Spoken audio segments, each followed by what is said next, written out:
बिस्मिल्लाहिर्रहमानिर्रहीम। नाज़रीन, मैं हूं शकील साबरी और आप लोग देख रहे हैं डीपीएन। नाज़रीन, नेशनल न्यूज़ के साथ आपके सामने हाजिर हूं और आपको ताज़ा तरीन जो सूरत हाल है उस पर हम लोग डिस्कस करेंगे।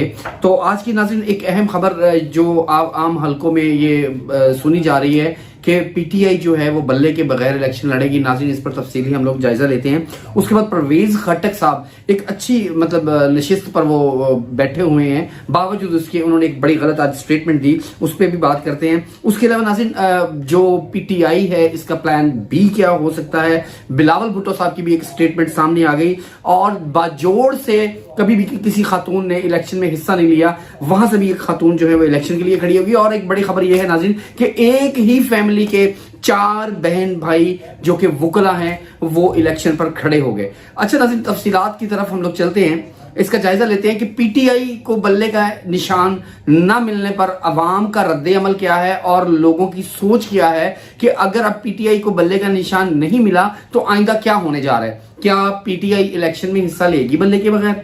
क्या बल्ले के बगैर पीटीआई जो है वो कामयाबी हासिल कर सकती है?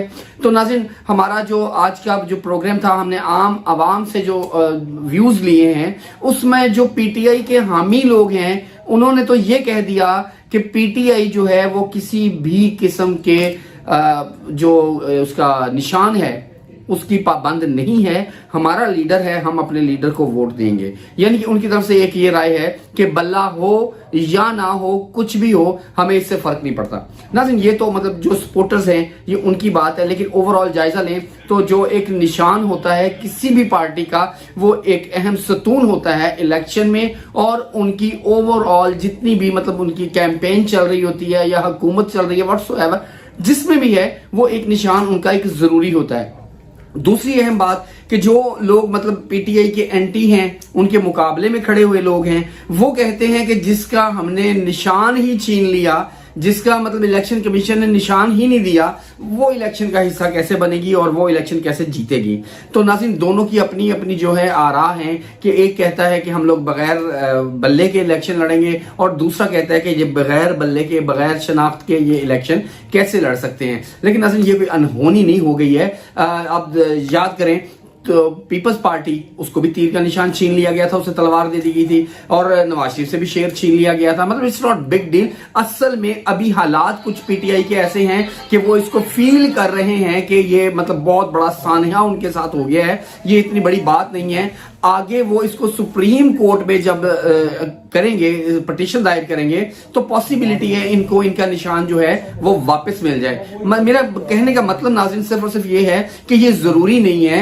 अब जितने भी लोग हैं हुकूमत में, इलेक्शंस में, वो तो अपनी पार्टीज जो हैं वो तो ये कहती हैं कि जनाब अब इसको निशान छिन गया, अब ये कुछ नहीं कर सकता। लेकिन दर हकीकत बात जो है इसके बिल्कुल बरअक्स है। इन पार्टीज को इनके जो अपने निशानात होते हैं उनसे कोई इतना फर्क नहीं पड़ता, क्योंकि मैंने आपको बताया कि पीपल्स पार्टी का भी निशान जो है वो छीना गया है और नवाज शरीफ से भी छीना गया है, लेकिन दोबारा वो निशान उनको मिल गया है। ये कोई ऐसी एक अहम बड़ी बात या डिबेटेबल नहीं है कि हम इस पे करें कि इलेक्शन जीतेंगे नहीं जीतेंगे, इलेक्शन होंगे नहीं होंगे, पीटीआई आएगी नहीं आएगी। इसके साथ नाज़रीन मैं आपको बताऊं कि पीटीआई का प्लान बी जो है वो भी तैयार करके बैठे हुए हैं कि अगर उनका इलेक्शन तक उनको इनका निशान वापस नहीं मिलता, देन उनकी क्या हिकमत अमली है। ये अभी बात जो है मंजरे आम पर नहीं आई।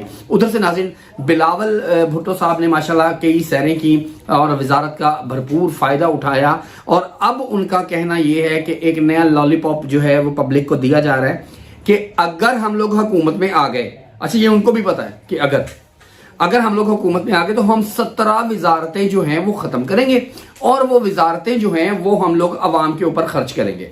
नाज़रीन, यहाँ पर मैं थोड़ा सा इख्तलाफ करूंगा कि सिंध हमेशा रोता रहा है अपने फंड्स को लेके, तो तुम 17 वजारतें जो हैं वो खत्म करके फिर पैसा अवाम पर लगाओगे? खुदा का वास्ता, जो अवाम के हिस्से, जो सिंध के हिस्से आया हुआ है वो तो लगा दें आप लोग उस पर। तो खैर, ये क्या सराइयां और ये वादे जो है ये सब लोग करते हैं अपनी इलेक्शन की कैंपेन में कि हम ऐसा कर देंगे, हम ऐसा कर देंगे, हम ऐसा कर देंगे, लेकिन बाद में आके फिर वही बात हो जाती है कि पाकिस्तान हमें इस हालत में मिला है, अब हम क्या करें। तो फिर और उनके पास एक तकरीर, एक नया मशगला चढ़ जाता है कि मैंने ये वादा किया था, मैं उस पर कायम हूं, मैं ये करना चाह रहा हूं, लेकिन हालात ये बन गए हैं, अब मैं ये नहीं कर सकता।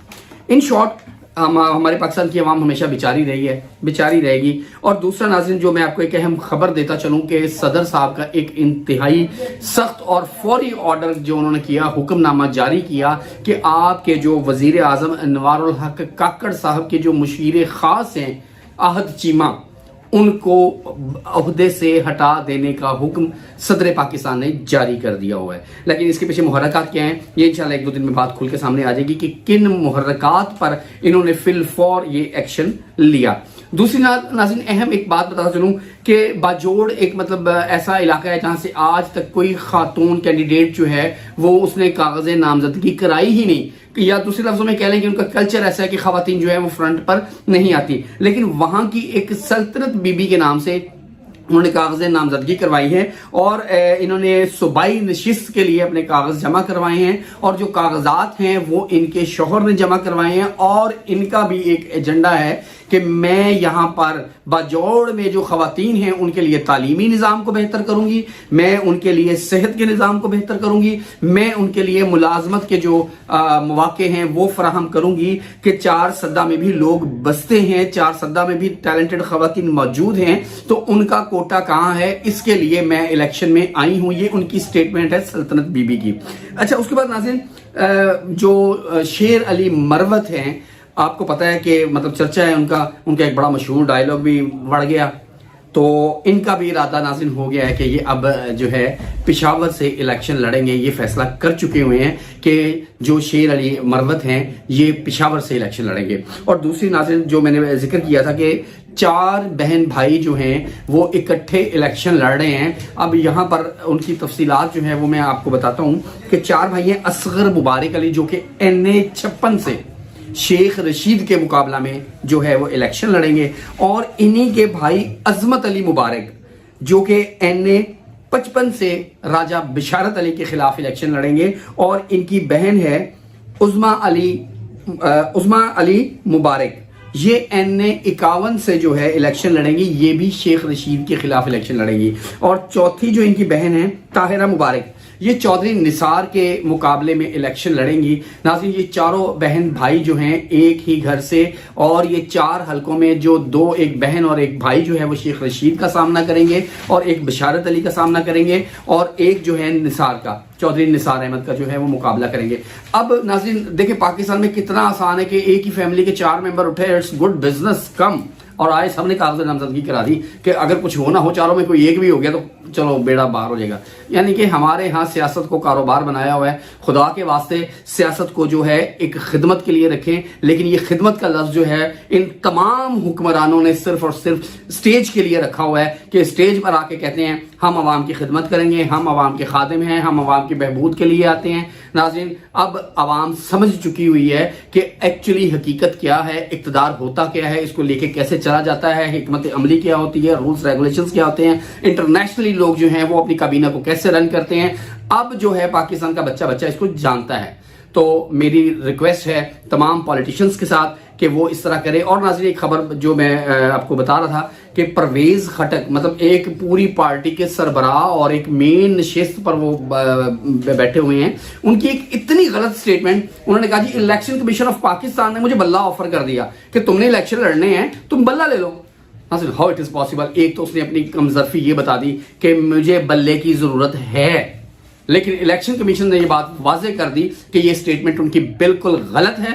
हमने बल्ला किसी को भी ऑफर नहीं किया कि एक पार्टी से हमने बल्ला छीना और किसी दूसरी पार्टी को हम कह रहे हैं कि तुम ले लो, ऐसी कोई कहानी नहीं है। नाज़रीन, यहाँ पर परवेज खटक साहब झूठे हुए, और मेरी इनसे इल्तिमास है कि आप जिस पोजीशन पे हैं, अल्लाह पाक ने जो आपको इज्जत दी हुई है उसको कायम रखें। इस तरह की झूठी जो स्टेटमेंट हैं वो आपको डैमेज करती हैं, डैमेजिंग से बचें। नाज़रीन, मजीद ताज़ा तरीन के साथ आपके साथ हाजिर होंगे, जब तक के लिए अल्लाह निगहबान।